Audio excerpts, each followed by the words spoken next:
আসসালামু আলাইকুম। সবাই কেমন আছেন? ভালো আছেন? আমি এখন আছি বালিয়াকান্দি উপজেলা, রাজবাড়ী জেলা। খুব সুন্দর একটা বাওর। এই বাওরের আসলে দৃশ্যটা অনেক সুন্দর লাগে দেখতে। একসময় একটা পার্ক ছিল। এই পার্কে বহুত মানুষ আসা যাওয়া করতো।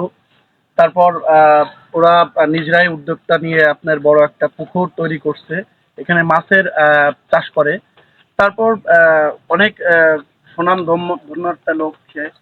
তিনি রাজবাড়ীর জেলার বালিয়াকান্দি উপজেলার একজন ভালো একটা মানুষ। সে সাবেক একজন চেয়ারম্যান এবং তিনবারের চেয়ারম্যান এবং বিএনপির একজন নেতা।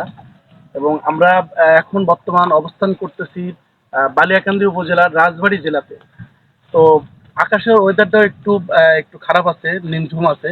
তারপরেও মাঝে মধ্যে আপনাদের সামনে একটা ভিডিও তৈরি করি। সবাই লাইক কমেন্ট শেয়ার করবেন এবং বেশি বেশি করে সাপোর্ট দেবেন। বেশি বেশি করে আমাদেরকে ফলো দিয়ে রাখবেন।